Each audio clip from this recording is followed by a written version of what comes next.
Hello ladies and gentlemen, Root Beer here, and welcome back. We're going to be finishing off the 2018 Galois paper in this video with question number 4. So we've got a bit of a preamble here. For each positive integer k, we define ck to be the number of ways in which k can be written as a sum of one or more consecutive positive integers. For example, c of 21 is 4 because these are the 4 different ways to write 21 as a sum of positive consecutive numbers. Okay. And there are no other lists. This is the only way, and that's why it's going to be 4. So we've got 4 parts here. Now, based on the preamble, and the fact that it's the last question, I'm inclined to believe that we're probably going to have to build up a little bit of theory about ck. Maybe find fast ways to calculate it, either be, maybe there's a formula, or maybe there's sort of a recursive way of doing it, like if you know how to do ck, then that's just one more than ck minus 3, that sort of a thing. And so sometimes for a question like this, it's a good idea to read everything to get a sense of where you're going, the direction of how you might want to be exploring the earlier, simpler parts of the question, so you can answer what is often a more theory-based later part of the question. So if we take a look and read all the parts of the question at once, okay, A part, light bulb, they're just asking for C45. This shouldn't be too bad. Okay, this will get us used to trying to find consecutive positive integer sums. B part, the positive integer m equals the sum of the positive integers from 4 to n inclusive. So m is 4 plus 5 plus all the way up to n. So m is, we're writing m as a sum here. We just know that we start with 4. We might think about maybe generalizing that at some point, but m to n inclusive. Determine the values of a and b with a less than b, for which m is equal to 1/2 n plus a times n plus b for each integer n greater than or equal to 4. So basically we need to find a way to simplify this expression basically in terms of n, and the constant 4 will perhaps somehow turn into these a's and b's. Okay. C part. Determine the value of c2 times 3 to the 4 times 5 to the 6. So this is interesting. And I would note that we're not actually writing out the number, we've written out prime factorizations of whatever this number is. So that might give me the hint that, okay, maybe there's a way based on the prime factorization, the unique prime decomposition of a number, to figure out ck. Okay, if I write k as, 2 to the 3 times 3 to the 6 times 5 to the 1 times 11 to the 2, that maybe there's a way to decode that and say, aha, then there's only 26 ways to write this number as a sum of consecutive positive integers. Okay, so I'm starting to think, okay, use prime factorizations. All right. And now, then indeed, determine the smallest positive integer k for which ck is equal to 215. Okay. So this to me suggests that maybe we do want a short way to calculate any old ck. Just based off the C part, I'm thinking maybe we'll have to use the fact that 215 is our target goal and reconstruct a prime decomposition of some sort for k. But I don't know. I don't know where to go. But I do like this. Reading this C part makes me think, okay, I should be able to do something based off of prime factorizations, because that's really what C is shouting to me. Okay, well, I don't have a particular direction to go. I actually really don't want to do A first, and you don't ever have to. I kind of want to do B or C first, because these seem like the theory-based ones that might make it easier to do C45, because right now, I think just trying to figure out C45 is just going to be me saying, okay, how can I make sums?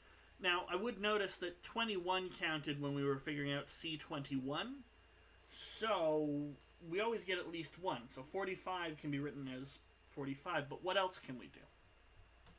Okay. So, So sums for 45. 45 is just plain old 45. Now, 45 is a multiple of 3. Divide it by 3 and you'll get 15, and so 1 less and 1 more cancel each other out. So actually, odd divisors are an important thing, I would think. Because if I'm trying to figure out CK and well, let's not use M because M's in B part, but let's say D divides K and D is odd, then K over D plus 1, these are all going to be integers, but they have the nice property that they cancel out, so you use K over D as your middle number, and you just keep fanning out up until you want to divide. D is odd, so it would be D minus 1 over 2. 3 minus 1 is 2, over 2 is 1, and yeah, we did subtract all the way down to 14 there. Okay. So this is sort of a nice thing, D minus 1 over 2 here.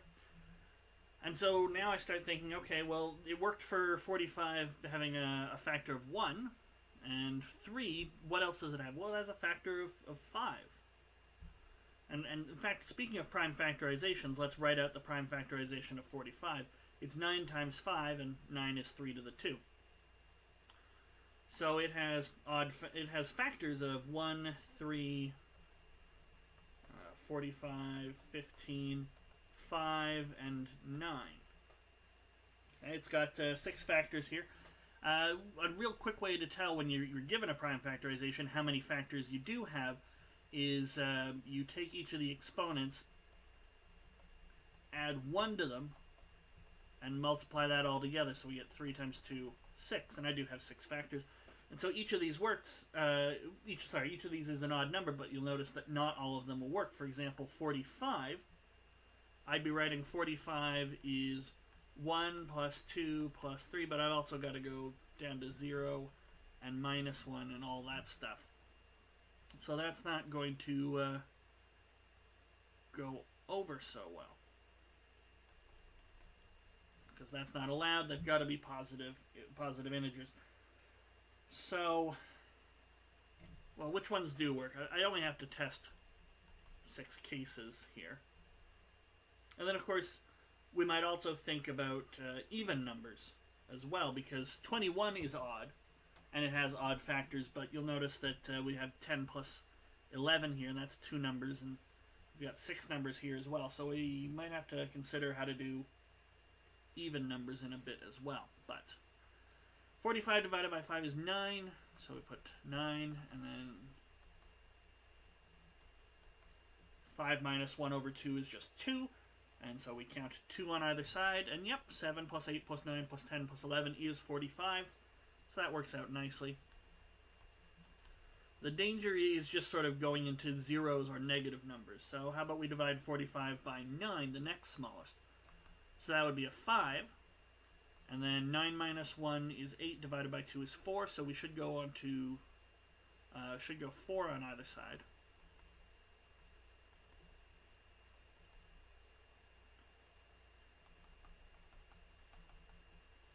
And yeah, if you add up the first 9 numbers, you do get 45, so that works. But 15 won't, because you'll get a 3 in the middle, and you'll start counting up, but you've got to also count down. And you start to hit 0, so that's not going to work. So there's 4 that work based off of odd numbers. And sort of the only time you're going to get this with odd numbers is if your odd numbers are divisible. We could even write that down why. So for example, if D is odd, and we have D numbers, D positive numbers,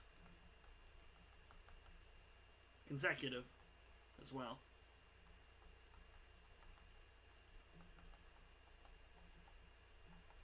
that's sum to a number, 45, or I guess we could say k, then d is going to have to divide k. Why? Well, because if I'm looking at an arithmetic sequence, would be a good number. So c plus 1, c plus 2, all the way up to c plus d minus 1 over 2, and c minus 1, c minus 2, all the way down to c minus d minus 1 over 2. When I add all these up, well, the minus 1s and the plus 1s and the minus 2s and the plus 2s, and really everything's going to cancel out. We're going to get d times c. So d is a factor of k, and if d is a factor of k, then you do get a sum. Now, they don't have to necessarily be positive, but we have this back and forth. So I know I haven't missed any sums that involve an odd number of positive numbers. How about an even number? Okay. So what could we have here? So 45, could we split it in half? And when I think about a sum of 2 or a sum of 4 numbers, I mean, really, we're sort of going up here. So the sum of an arithmetic sequence of d doesn't have to be odd anymore. Terms is d times, well, the average term. Now, the average term here is the middle term if d is odd, but there isn't a middle term when you have just 2 terms or 4 terms. It's the average of the 2 most middle terms. So if d is even, then we're talking about the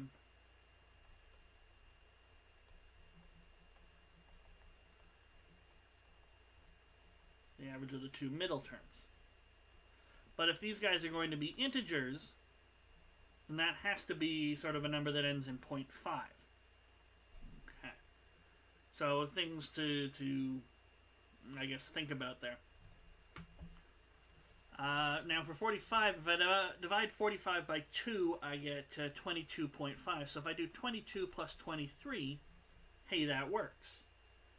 How about 4? Well, if I divide 45 by 4, if I get sort of a 0.5 situation going on here,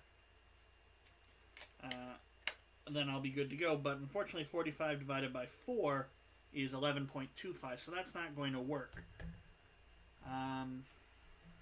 But what else? We could do 6, I think, maybe? 45 divided by 6 is 7.5, so we'd have 7 and 8, and then you'd go 9, 10, and 6, 5, so that works. So why does 6 work and 4 doesn't work? Well,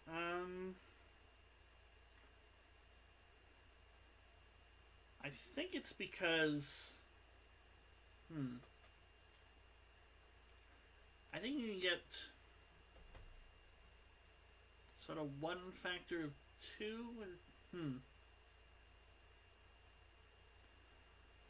So 2 works because 45 is odd. If we were looking at 46, there's no way to get that as a sum of evens, which is kind of interesting.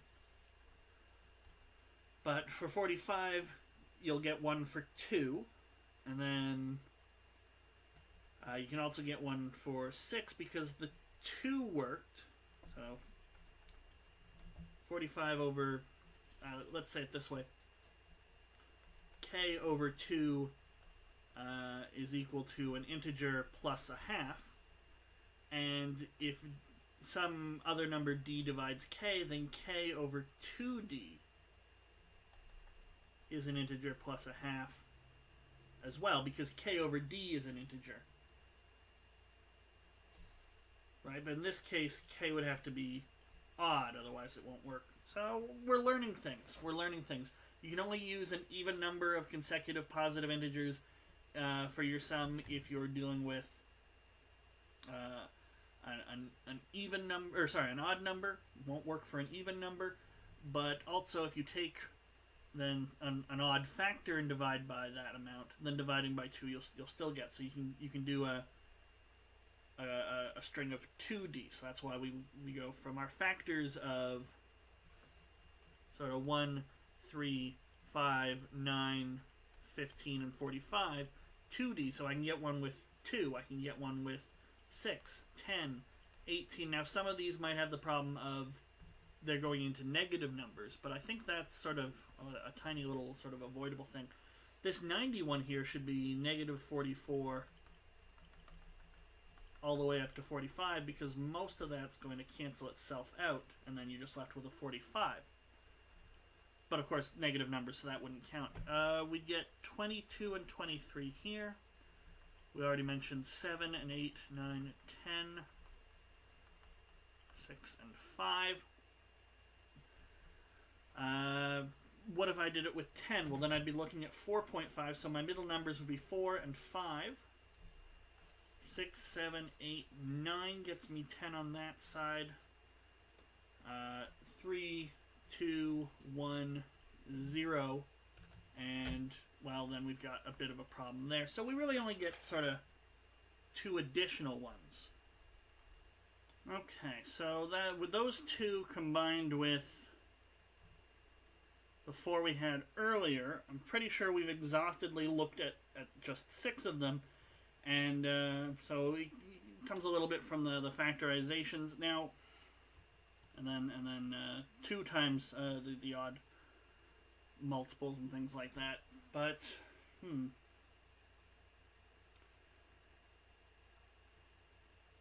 so yeah, I'm convinced 6 is our answer, and we've written out our sequences. So we've got enough work that we can just say C45 is going to be 6. And we've learned a few things now. The sort of the sticking point for me right now is how do I make sure that when I say, oh, well, 15 is a factor of 45, but that's going to lead to negative numbers. And, 9 worked for the odd numbers, but when I double it to 18, well, that's going to cause too much of a problem. How can we sort of rule that out without having to test these out is something that I'd like to perhaps work on. We'll see as the rest of it develops, but we can definitely answer our light bulb question at this point, having exhausted our factors of 45. Okay. So there's A part. Now B part, just a quick refresher. M is being written as 4 plus all the way up to N. Determine values A and B with A less than B, for which M is equal to a half. N plus A, N plus B. Okay. So, M is 4 plus 5 plus 6. It's just a run of consecutive numbers. Now, one thing you can do here, and this sort of depends on how comfortable you are with math. Now, this is an arithmetic sequence with starting term 4 and a common difference of 1. There is a formula to add up an arithmetic sequence. Okay? And so if you know that formula, great. I find it doesn't come up a whole lot in high school, but it is a useful formula. But having an arithmetic difference of 1 quite specifically might lead us to another way to approach this. If I tack on a 1 plus 2 plus 3 at the start, yeah, I've increased m by 6, but now I'm talking about a sum of from 1 up to n. And there's a very well-known formula to add the numbers from 1 up to n. Very, very well known. If you're not aware of it, take note of it right now because it comes up a fair bit. So we'll change this to, not m equals, but m plus 6. And that's the same as adding on a 1 plus 2 plus 3 plus 4 plus all the way up to n. If I'm adding up the first n consecutive numbers, there's a formula for that. Okay? So n times n plus 1 over 2. And actually, this might give us a way to tackle the a more general setup, and we don't have to actually start with 4 specifically. We might muse about that a little bit between B and C here. But so there's our nice formula. Now we're looking for m is 1/2 of something. So if we change this to m is n times n plus 1 over 2 minus 6, we could change this to n times n plus 1 over 2 minus 12 over 2. And now we can take out that 1/2 that they were talking about. And we'll expand out the n times n plus 1, so we'll go n squared plus n minus 12. And now I guess we have to factor this. N plus 4 n minus 3. Yes, okay. So that'll work. Compare that to the factorization that they actually want. They want n plus a, n plus b. A and b, a has to be less than b. So let a be -3 and b be 4. Now, I strongly suspect it's not a coincidence that we start with 4 here and we have b equals 4 at the end here. I also think it's worthy to note that, oh, this is interesting. If you know that 4 plus 5 plus all the way up to n equals m, and you go ahead and add on 3, 2, and 1, 0 doesn't change anything. And then if I add on -1, -2, and -3, they cancel out the 3, 2, and 1 you added on. So we could get a sum that starts with -3 up to n, or we could get one that starts from 4 up to n. And I'm wondering if maybe there's a similar quadratic for each possible starting point, and it represents you could start with a positive or you could start with a negative. This is getting more interesting. Anyway, back to this point, we've gotten our b and we've shown our work. And if you're not aware of the n times n plus 1 over 2 formula, now is a great time to learn about it. You can look more of it up online. I have gone over it in a couple other videos. I'm not going to dwell on it right now, but it is a useful formula to be aware of. Okay. So now the question, and this is an important question that you sort of have to ask yourself when you're going through the contest, is do I go straight on into C or D or whatever else is left, knowing that they're going to have more and more of a theory-based component because it's the last question and it's sort of a brand new concept. It's not like, what was it, question 2, where they just threw a bunch of circle pictures at us, and circle theory is not something you have to develop on the fly. So do I continue on to just do those questions and hope I can get my way through them, or do I stop for a moment because I've had sort of an idea, an insight as to what might go on with this, and develop a little bit of theory now, and maybe speed things up later? It's a gamble, it's a risk, because if I spend time developing theory and I don't end up using it, well, I just wasted a chunk of time, or maybe I wasted so much time I don't even get to writing down any ideas for C and D. On the other hand, maybe it's a really good idea to develop the theory now, because if I just go into C without more focus or direction, I will be completely lost. So it's a little bit of a risk. I've got the time now, so I'm going to develop the theory. But if I were actually writing this contest, I think what I would probably do is start C a little bit, because I think I have the means to attack C a little bit just from what I learned by figuring out C of 45.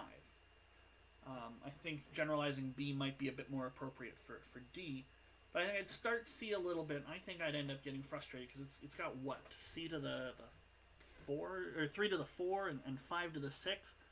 I don't want to be dealing with these numbers. Heck, they didn't really even want to be dealing with these numbers. They gave us the prime factorization. But maybe I needed to learn a little bit more from C in order to understand how prime factorization and maybe some of the stuff I'm learning in B can fit together. I don't know. But, as I say, I've got actual time now. I want to explore my idea for that I've sort of got from B. So, suppose... And if you wanted to write up a general theory in between, that's a good thing to do. You could even answer the more general question with your theory, and then instead of writing up what you wrote up for B, if your theory sort of subsumes B, write up your theory and then just say, oh, by the way, this also solves B. So suppose K is equal to M plus 1 plus M plus 2 plus N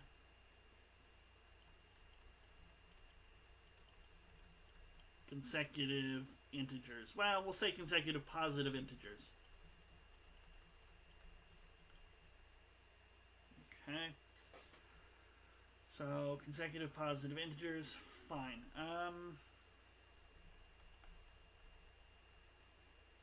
Then k is equal to 1 plus 2 plus all the way up to plus n minus 1 plus 2 plus all the way up to m minus 1. Okay. So we've got formulas for each of these because they're just sums of consecutive numbers starting with 1. And this is m minus 1 times m all over 2. So we can take out that factor of 1/2.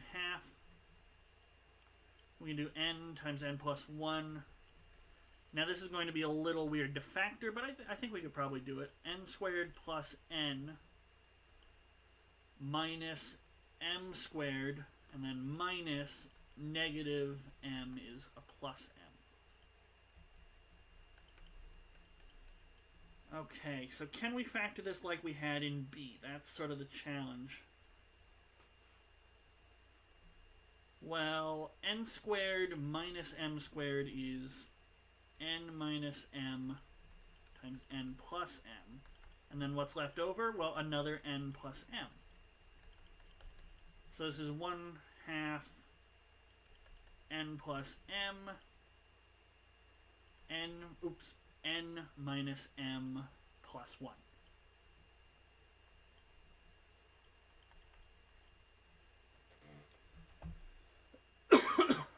Okay. So there we go. So, And how would this help us relate to prime factorization? Although maybe I'm starting to doubt. But they gave it. It's quite clear in C that they're going for a prime factorization there. So, I mean, well, one of these has to be even, for example, because I guess they differ by their parity. So the 1/2, well, obviously they differ because one of them has to be even because we divide by 2 and we start with something that must be an integer sum. But I guess they're not necessarily factors of k, these two. But if I multiply by 2, so rearranging, we get 2k is equal to n plus m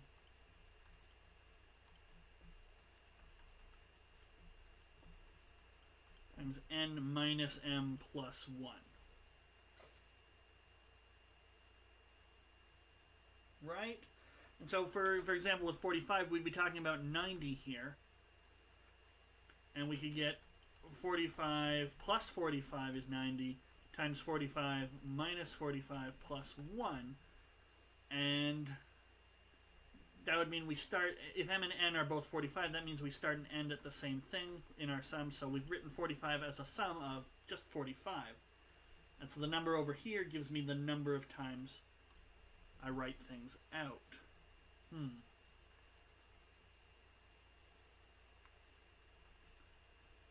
So n plus m, n minus m plus 1 are factors. Not only that, they are positive factors, since m is greater than 0, because I did say positive earlier. M is less than or equal to n.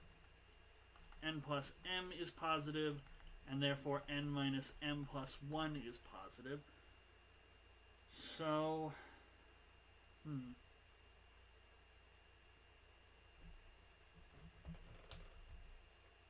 they're definitely positive factors. Now, what can we do here? Is the answer just the number of ways to factor 2k? Because I know C45 was 6. I was pretty confident in that. Excuse me, I got a tickle in my throat. But I know C45 was 6. And so 90, but 90 doesn't have 6 factors. 45 had 6 factors. 90 has 1, 2, 3, 5, 6. What else we got? 9, 10, 15. It's got, what is it, 12 factors here? Yeah, 12 factors.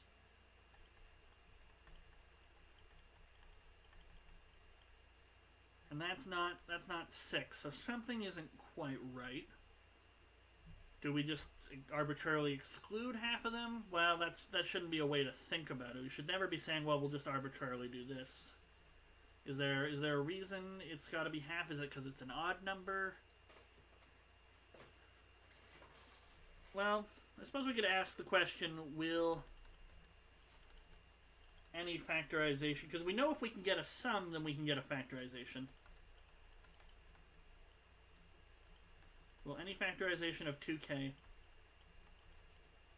lead to a sum?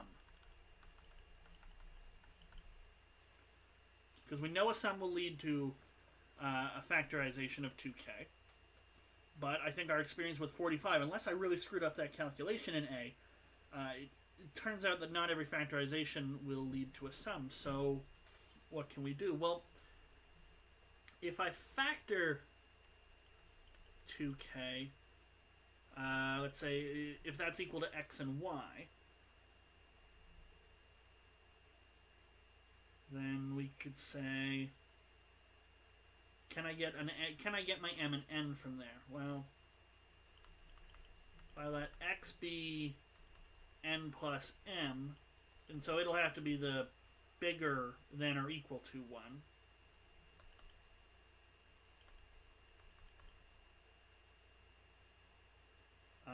What can we do? Oh, x plus y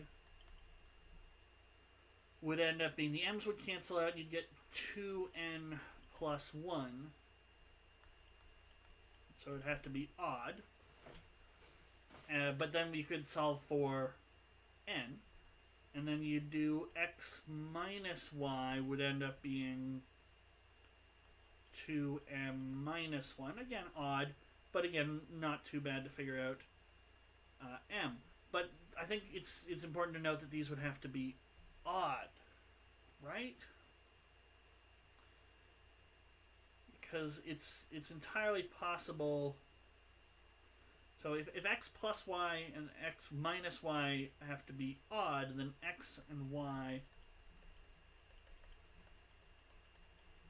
can't have the same parity. But any factorization of 90, the two pairs don't have the same parity. So what's going on? So with k is 45, we get 90. Oh, so it's the number of pairs. So it's the number of factorizations, not the number of factors. Oh, yeah, I just plain up miscounted something when I was doing the 90 case. So yeah, each x and y here should yield something. So n would be, you'd add 90 and 1, and then subtract 1 divided by 2, so n would be 45. And then m would be 45 as well. Here we'd have 23 and 22. Here we'd have 16 and 14. So yeah, each of these is going to work. So it's about the number of factorizations, not the number of factors. But if I were to do something like an even number, which is actually what we're being asked about in C, thanks to this 2, we might have to be a bit more careful. So, sort of stumbled into that one.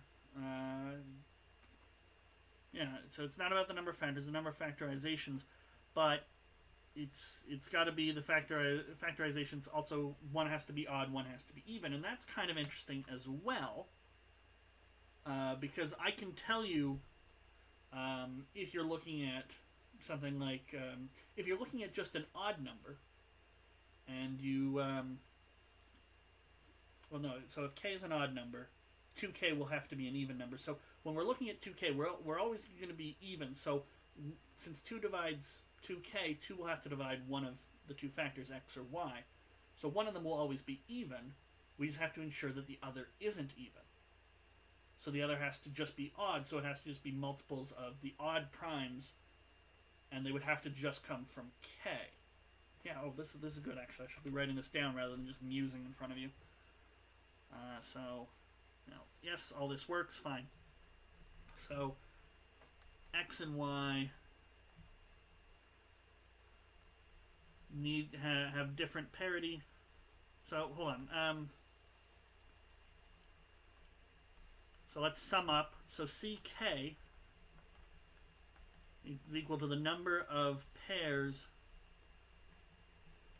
xy with x and y both positive, xy being equal to 2k, and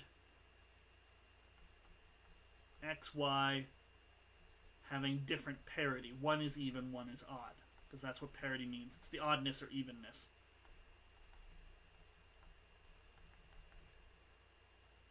Okay. So now we note 2 divides 2k, which would be equal to xy. So since 2 is prime, 2 divides x or 2 divides y. Therefore, the other factor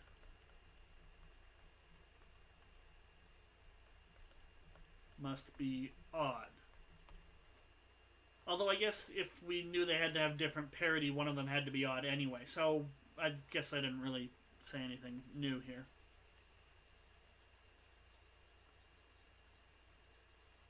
But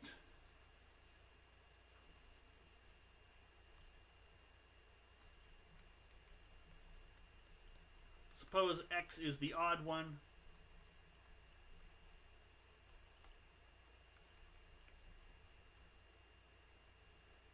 Well, I don't want anyone to get confused, so I'll say suppose z is the odd one of x or y, just to keep the naming convention, but also not be tied down to x having to be a particular one.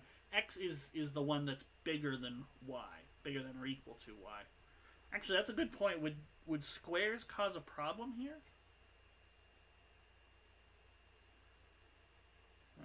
No, I don't think so, because you do x minus y, if that were 0, well, then it wouldn't be odd, so it doesn't matter. So, yeah, because they have to have different parity, so they can't be equal. But I think I've said x is the big one. X is the n plus m one. Suppose z is the odd one. I don't know which one's the odd one. There's no guarantee the big one's the odd one or not. Then z has to divide k, since, well, sort of because it's odd, I guess, really. I can't think of a sort of a cleaner way to phrase that without talking about greatest common divisors and things like that. So now we might say each odd factor of k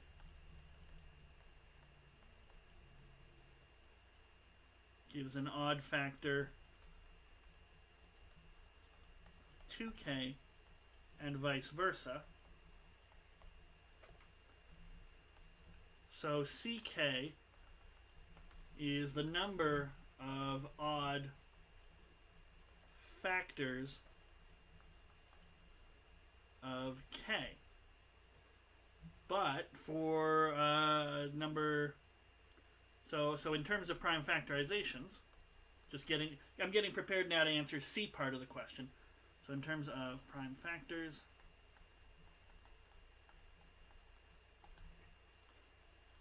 if k is 2 to the e, and then some prime to the f1, another prime to the f2, pr to the fr, where p1 through pr are different odd primes. And then, as I've already mentioned earlier,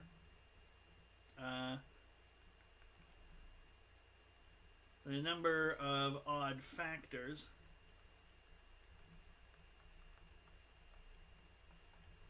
of k is just,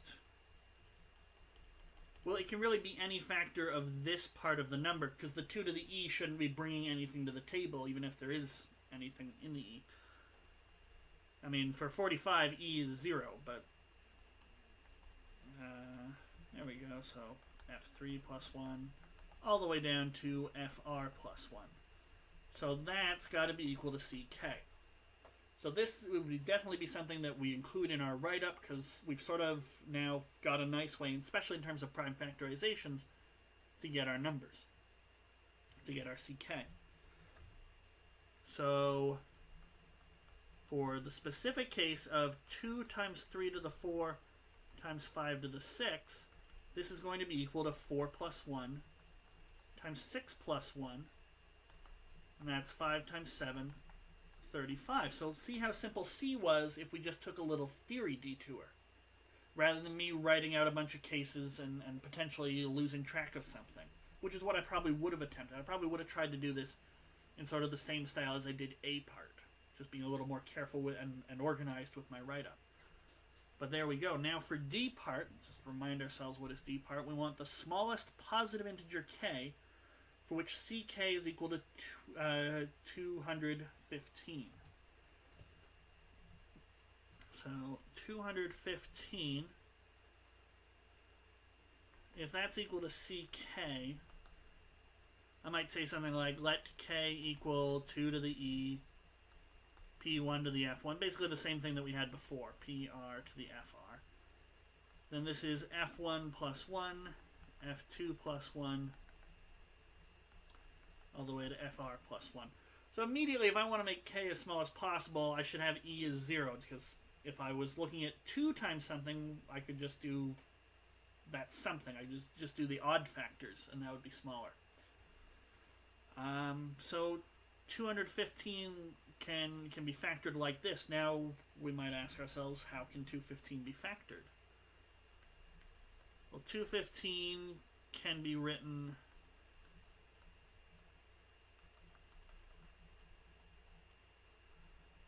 it could be just 215. I notice there's a factor of 5, so let's divide by 5.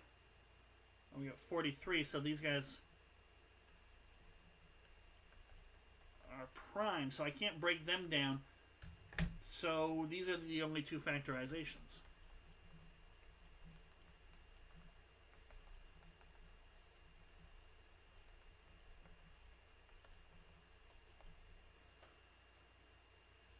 So now here let's note e should be equal to 0 for the smallest k.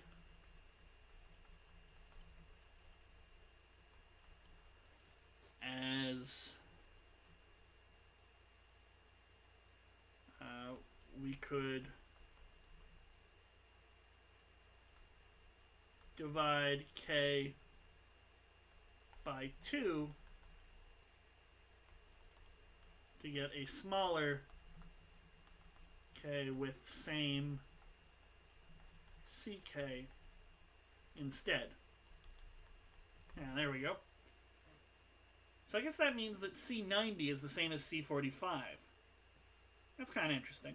And C180 is the same as C45. Really, just keep dividing by 2 until you get odds, and then this is a function that's just counting odd factors. I actually wonder, and this might be sort of an extension of this, is there a way to get a similar function that sort of like...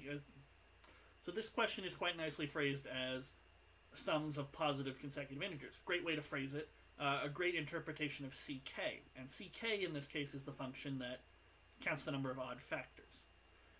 So counts the number of factors that don't have any 2's in them.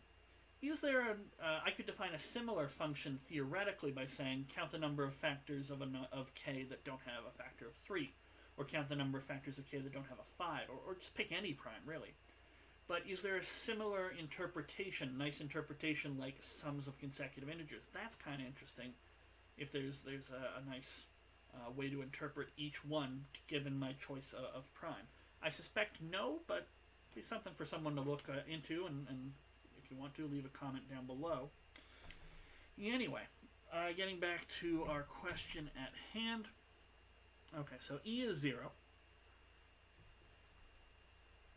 And also,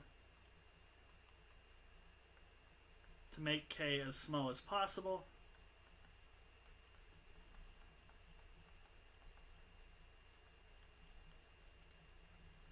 we should choose small primes, like 3 and 5. So we've got possibilities. Okay. We could have 3 to the 214, because that'll have 215 odd factors. Or we could have 3 to the, 5 and 43. We could have 3 to the 4, and then the next smallest would be 5 to the 42. Got to subtract 1 off of each factor. Or 3 to the, well, you just switch these two. And I think this will be the smarter one. So these are our possibilities, because we only have so many ways to factor 215. The smallest here is 3 to the 42, 5 to the 4. So that's our smallest such K, and there we go. But I would draw your attention to the fact that I only took 2 pages to knock out what should be the harder questions, C and D, because of all this theory that I stopped to develop. And it didn't even take that long, really, to develop the theory that much. Started just with generalizing B and seeing where that led. Kind of nice, kind of interesting. It's a good question. I liked the question overall. You feel free to leave a comment as to whether or not you liked this one, if you actually wrote this one the year of. But yeah, I'm more curious. I might go play around with this later to see if there's a good interpretation for a function which counts the factors that don't have that don't divide 3 or anything like that. But there's nothing else for me to say right now. We've finished off our 2018 Galois paper, so up next I would suspect the 2018 Hypatia might be up your alley. Of course, you can go back and look at the 2017 Galois if you're looking for more Galois, or eventually, of course, in the future, the 2019 Galois. So that might be something to look at. But yeah, thanks for watching, and have yourselves a wonderful day.